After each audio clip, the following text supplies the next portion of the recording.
Assalamualaikum warahmatullahi wabarakatuh. Bismillahirrahmanirrahim. Alhamdulillahirabbil alamin. Allahumma shalli ala sayidina Muhammadin al-Fatihi lima ughliqa wal khatimi lima sabaqa nasiril haqqi bil haqqi wal hadi ila siratikal mustaqim wa ala alihi haqqa qadrihi wa miqdarihi al-azim. Bismillahirrahmanirrahim.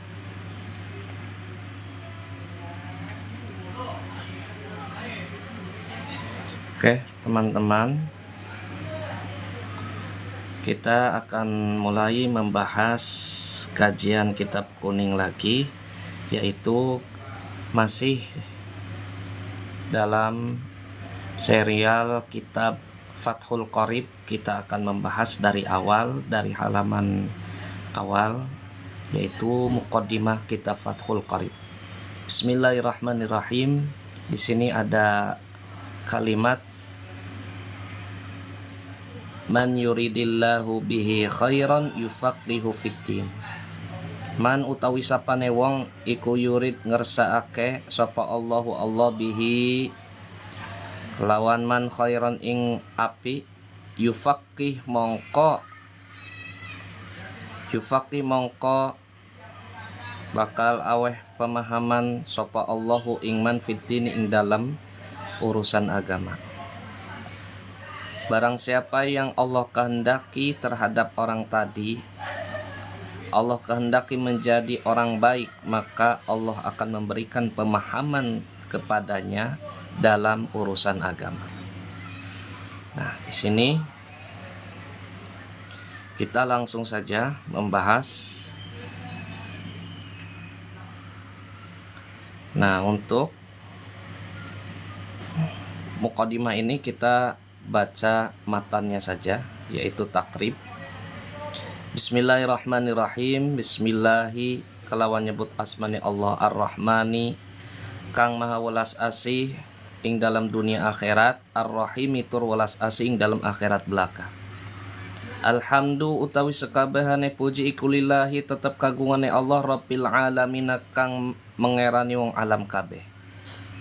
Wa shallalan mugi-mugi paringi rahmat sapa Allah ala sayyidina ing atase junjungan kita Muhammadin rupane Kanjeng Nabi Muhammad an-nabi kang dadi nabi wa alihi lan kaula wargane Kanjeng Nabi at-tahirina kang pada suci wa sahabatihi lan pira-pira sahabate Kanjeng Nabi ajma'ina ya sakabehane. Dengan menyebut nama Allah yang Maha Pemurah lagi Maha Penyayang. Segala puji bagi Allah Tuhan semesta alam, dan semoga Allah selalu mencurahkan rahmat sholawat kepada Kanjeng Nabi junjungan kita Muhammad, seorang nabi, dan juga keluarganya yang suci, dan kepada para sahabat semuanya. Qala dawu sapa al-Qadi, Imam al-Qadi Hakim Abu Syuja rupane Abu Syuja Ahmad Ibnul Hasan rupane Ahmad bin Hasan Ibnu Ahmad al-Asfihani bin Ahmad al-Asfihani kang bangsa Asfihan radhiya mugi-mugi ngeridoni sapa Allah taala halim haluhur sapa Allah anhu saking Syekh Abu Syuja. Sa'ala nyuwun sapa ni ingsun sapa ba'dul asdiqai sebagian pira-pira sahabat hafizah mugi-mugi ngeraksahum ing ba'dul asdiqa sapa Allah taala an a'mala ing nyento agawe ingsun mukhtasaran ing ringkesan fil fiqh ing dalam ilmu fikih ala mazhabil imami ing atase mungguhe mazhab al imam asy-Syafi'i Imam Syafi'i. Rahimah mugi-mugi ngerahmatihu ing Imam Syafi'i sapa Allah taala halai mahalur sapa Allah alaihi ngatase Imam Syafi'i.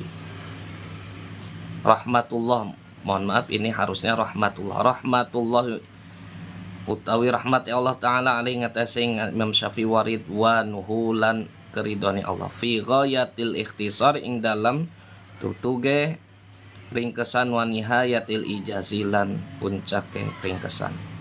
Yukribu kang marakaken alal muta'alimi ngatase wong kang belajar apa darsuhu melajari kitab wa yasululan gampang alal mubtadi'i ngatasi wong pemula apa hifzuhu ngapalaken kitab mukhtasar wa an aktsurolan nyentok ngakehaken ingsun fih ing dalem mukhtasar minat taqsimati saking piro-piro bagian wa hisril khisali lan batase ringkesan fa ajabtu mongko nyembadani ingsun hu ing soal ila zalika maring mongkon-konon agawe kitab taliban halainu pri lisawabi maring ganjaran ragiban tur ngarepaken ilallahi maring Allah subhanahu ale mahalur sapa Allah wa ta'ala lan subhanahu masuci sapa Allah wa ta'ala lan mahaluhur sapa Allah fit taufiqi ing dalam pertolongan liswabi maring kebenaran. Di sini qala al-qadi Abu Syuja, seorang qadi Abu Syuja yang bernama Ahmad bin Husain bin Ahmad al-Asfihani berkata, semoga Allah memberikan keridhaan kepadanya. Beliau berkata, sebagian sahabat-sahabatku memohon kepadaku, semoga Allah menjaga mereka sahabat-sahabatku tadi. Mereka memohon meminta kepadaku untuk membuat suatu ringkasan dalam kitab fikih ala mazhabil Imam Syafi'i rahmatullah ta'ala alaihi wa ridwanuhu, untuk membuat suatu ringkasan dalam pembahasan fikih menurut mazhab Imam Syafi'i. Semoga Allah memberikan rahmat dan keridhaan kepada Imam Syafi'i. Fi ghayatil ikhtisar, yaitu suatu puncak ringkasan, wa nihayatil ijaz, di mana kitab ringkasan ini, mukhtasar ini, bisa memudahkan para pelajar untuk mempelajari dan memudahkan untuk orang yang mulai mempelajari ilmu agama khususnya dalam bidang fikih untuk bisa menghafalkannya. Dan para sahabat pun tadi meminta diriku untuk memperbanyak bagian-bagian yang terperinci dalam kitab tadi. Fa'ajabtuhu ila zalika, lalu aku penuhi permintaan sahabat-sahabatku tadi untuk membuat suatu ringkasan dalam kitab fikih taliban lisawabi, berharap pahala dari Allah dan berharap keridhaan dari Allah Ta'ala dan memohon pertolongan dari Allah Ta'ala. Itulah muqaddimah kitab takrib yang ada di bagian pinggir ini. Kalau di bagian tengah ini namanya syarahnya. Jadi syarah itu adalah penjelasan dari kalimat-kalimat yang ada di matan ini. Ini matan, ini syarah, ya. Ini asli kitabnya. Asli kitabnya itu namanya kitab takrib. Nah, syarahnya itu namanya Fathul Qorib. Tuh. Tapi saya pada kesempatan ini hanya membaca matannya saja, yaitu matan kitab takrib. Baik, kita langsung saja bergeser kameranya ke mohon maaf, ini ada sedikit lagi muqaddimahnya. Innahu sa'tuhune Gusti Allah ala ma ingatase barang yasya'u kang ngersakake sapa Allah iku qadirun, zat kang maha kuasa. Wa bi ibadihi lan kelawan hamba-hambane Allah latifun iku zat kang lembut, khabirun tur teliti. Sesungguhnya Allah itu zat yang maha kuasa atas segala yang dia kehendakinya, dan dia adalah zat yang maha memperhatikan dan meneliti hingga detail akan hamba-hambanya. Itu adalah kitab muqaddimah kitab takrib. Terima kasih teman-teman yang sudah bergabung. Semoga bermanfaat kajian kitab kuning hari ini. Ya, ini adalah kitab Fathul Qorib. Secara live saya sajikan. Semoga bisa langsung kita komunikasi lewat komen ya. Barangkali ada makna dari saya yang kurang pas atau dianggap keliru, mohon maaf dan bisa langsung mengingatkannya lewat komentar. Terima kasih Mbak Nani, Mbak Syifa, Sophie, dan yang lainnya yang sudah bergabung dalam channel ini. Ya, dalam satu hari minimal sih kita ada ilmu yang bertambah lah, sehingga kita berharap dengan bertambahnya ilmu itu, khususnya dalam ilmu agama, hidup kita menjadi berkah. Amin ya robbal alamin. Oke, kita lanjutkan lagi pembahasannya. Nah, sekarang pembahasan Kitabut Thaharah utawi iki-iku kitab nerangaken sesuci. Saya Pak perdekat kameranya ya, mohon maaf kalau gerak. Bismillahirrahmanirrahim. Al-miyahu utawi kang aran banyu, allati kang yajuzu kang wenang apa at-tathiru bersuci biha lawan banyu, iku sab'u miyahin ana pitu piro-piro banyu. Ma usama'i rupane banyu udan, wa ma'ul bahri lan banyu laut sigara, wa ma'un nahri lan banyu kali, wa ma'ul bi'ri lan banyu sumur, wa ma'ul aini lan banyu sumberan, wa ma'ul salji lan banyu es, wa ma'ul barodi lan banyu embun. Kitab ini menerangkan tentang bersuci.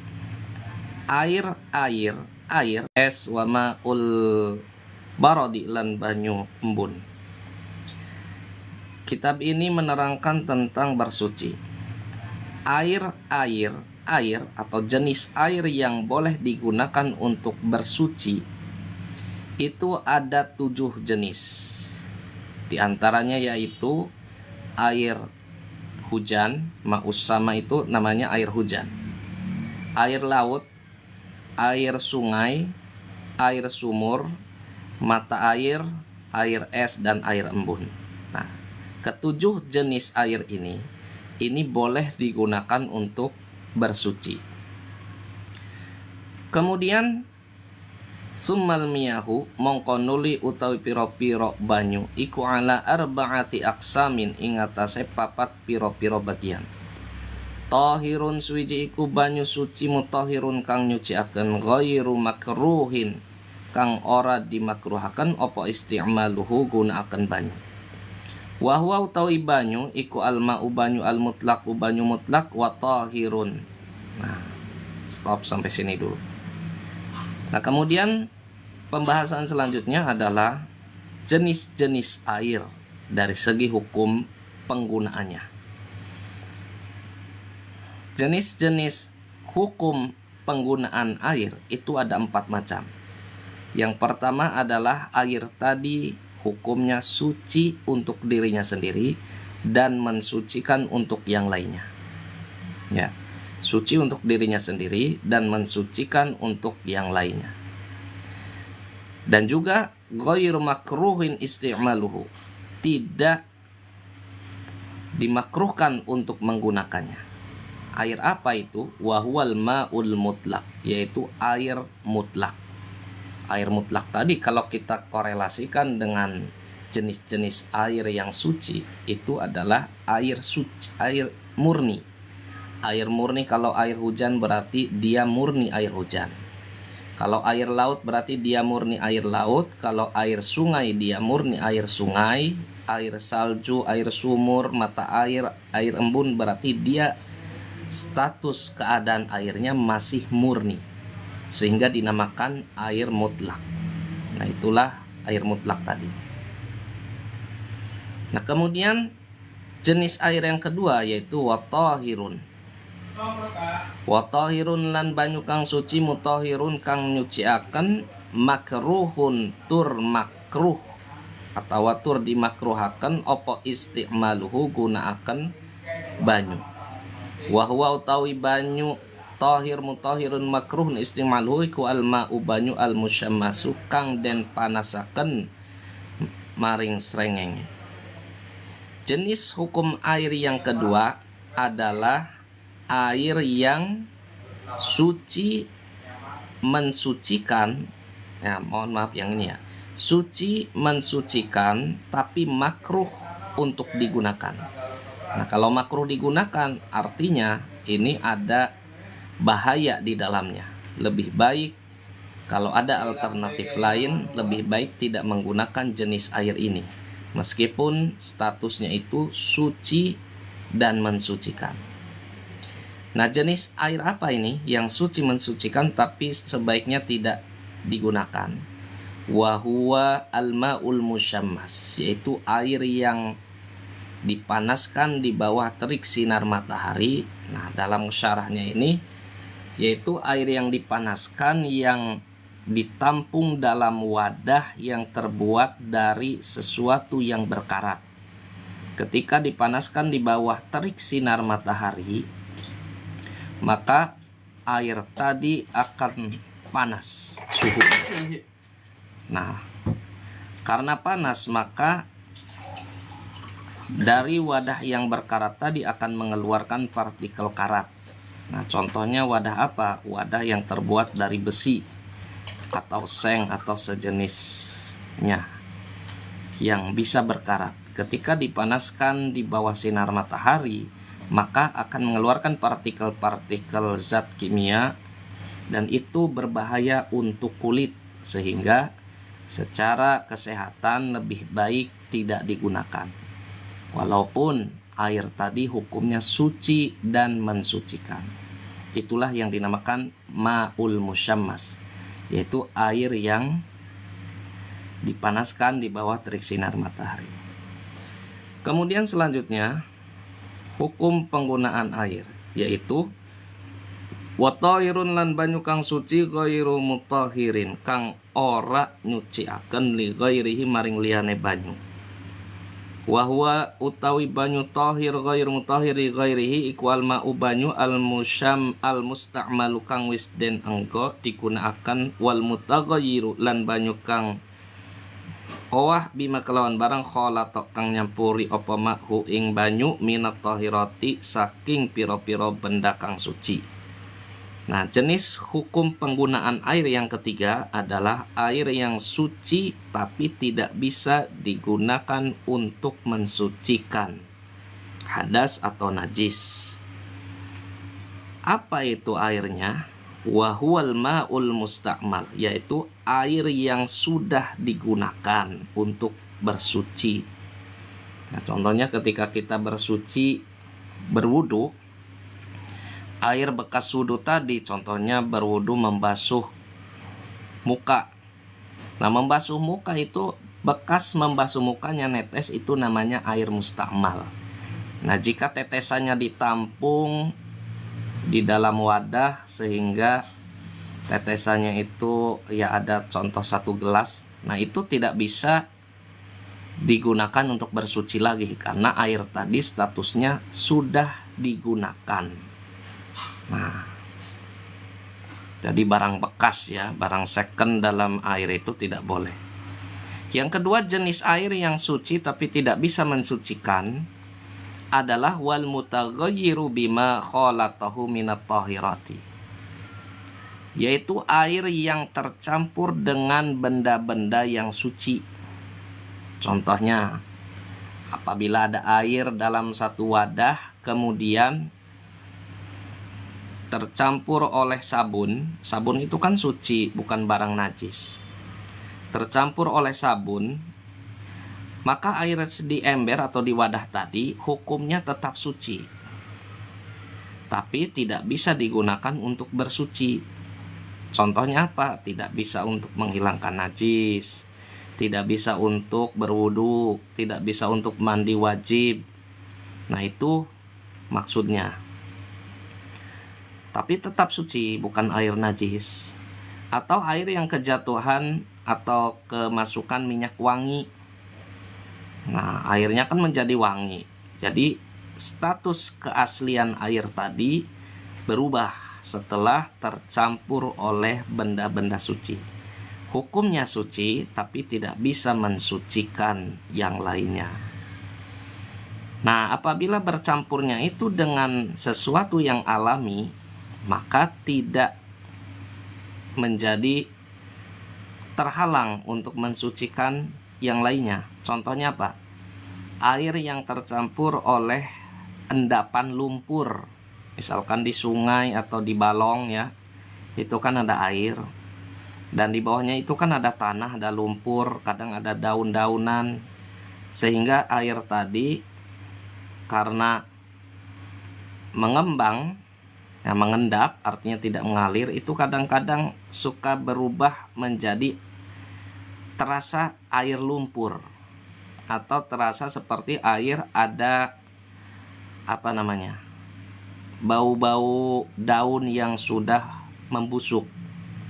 Nah, itu kan alami, artinya tidak dibuat-buat, dan itu ya terjadi begitu saja karena proses alam. Nah, jenis air tadi, air yang tercampur oleh lumpur, tanah, atau benda-benda yang dilewatinya. Nah, jenis air tadi, air yang tercampur oleh lumpur, tanah, atau benda-benda yang dilewatinya dari benda-benda suci, maka hukumnya adalah suci, tidak najis. Nah, ini bisa digunakan untuk bersuci. Tuh, terima kasih Mbak Azkiara sudah bergabung. Nah, sapa dulu.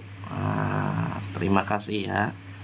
Oke, kita lanjutkan. Nah, jenis air tadi, air yang suci tapi tidak bisa mensucikan hadas, najis, itu contohnya air mustakmal dan air yang tercampur dengan benda-benda suci. Oke, kita lanjut ke jenis hukum penggunaan air yang keempat. Wa ma'u najasin, lan banyu kang najis. Nah, dalam syarahnya itu dijelaskan mutanajis, artinya banyu atau air yang terkena najis. Wa huwa utawi banyu najis iku allazi banyu halat kang tumiba fihi ing dalam banyu opo najasatun najis. Wa huwa utawi banyu iku dunal kullataini, banyu kang kurang rong kulah. Au kana atawa ana opo banyu iku kullataini rong kulah, fataghayyara mongko owah opo banyu. Wal kullatani, lan utawi ukuran rong kula iku khomsumiati ritlin, 500 bil Baghdadi, kelawan ukuran timbangan negara Baghdad, takriban hale kira-kirane fil asahi ing dalam kaul kang luwih sahih. Jenis hukum menggunakan air yang keempat adalah air yang najis atau air yang terkena najis. Apa itu air yang terkena najis? Yaitu air yang kejatuhan benda najis. Nah, apabila ada benda najis jatuh atau masuk ke dalam air, maka air tadi menjadi najis. Dengan catatan jika airnya itu kurang dari 2 kulah. Jadi ukurannya itu kulah. Kulah itu ukurannya. Nah, 2 kulah itu kalau diukur secara sentimeter atau meter adalah 60 cm panjangnya, 60 cm lebarnya, dan 60 cm tingginya. Jadi 2 kulah itu 60 cm panjang, 60 cm lebar, 60 cm tinggi. Nah, kalau wadah yang ukuran tadi diisi air, nah air tadi berarti ukurannya 2 kulah. Kalau air yang kurang dari 2 kulah kejatuhan najis, maka hukumnya menjadi najis. Contohnya air yang ada dalam gelas. Contohnya ya, ini saya bawa air. Nih, mohon maaf ketutup dulu. Jika kejatuhan benda najis contohnya apa? Ya kotoran hewan. Segala jenis kotoran, baik hewan atau manusia, maka hukumnya najis. Jika ada benda najis masuk ke gelas ini ukuran airnya kurang dari 2 kulah, maka air ini menjadi air najis. Contohnya kejatuhan kotoran cicak, maka menjadi najis walaupun warnanya tidak berubah, rasanya tidak berubah, atau baunya tidak berubah. Apalagi berubah, tidak berubahnya aja menjadi najis karena kurang dari 2 kula. Sedangkan apabila airnya banyak itu ukurannya apa? Yaitu air yang lebih dari 2 kula. Ya. Kalau kejatuhan najis, maka diperhatikan dulu. Jika berubah warna, bau, atau rasanya, maka air tadi menjadi najis. Contohnya ya, kita punya bak mandi besar, ukuran 1 meter atau 2 meter lah.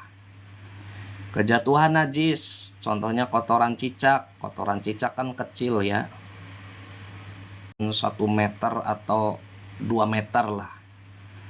Kejatuhan najis, contohnya kotoran cicak. Kotoran cicak kan kecil ya. Karena kejatuhannya najisnya sedikit dan airnya tidak berubah bau, tidak berubah rasa, tidak berubah warna, maka air yang ada di kulah yang besar tadi, di bak mandi yang besar tadi, hukumnya tidak najis, alias masih suci dan boleh digunakan untuk bersuci. Boleh digunakan menghilangkan najis, boleh digunakan untuk mandi atau untuk mandi wajib ya, untuk berwudu. Tapi kalau air yang di bak mandi tadi yang banyak tadi, kejatuhan najisnya banyak, sehingga bisa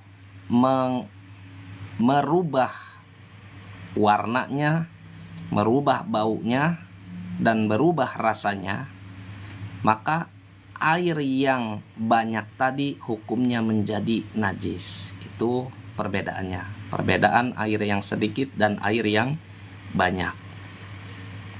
Oke, saya kira cukup. Terima kasih kepada teman-teman yang sudah ikut bergabung di kajian kitab fikih ini, kitab Fathul Qorib.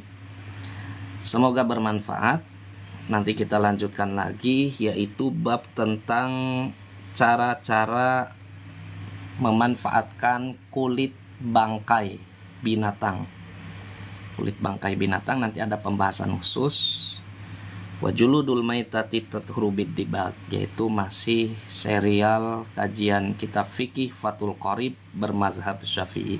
Semoga bermanfaat, dan jika ada hal yang ingin disampaikan, entah itu masukan, kritik, saran, atau pertanyaan, silahkan di komentar, di kolom komentar. Terima kasih, semoga bermanfaat. Salam dari saya, Kajian Kitab Kuning.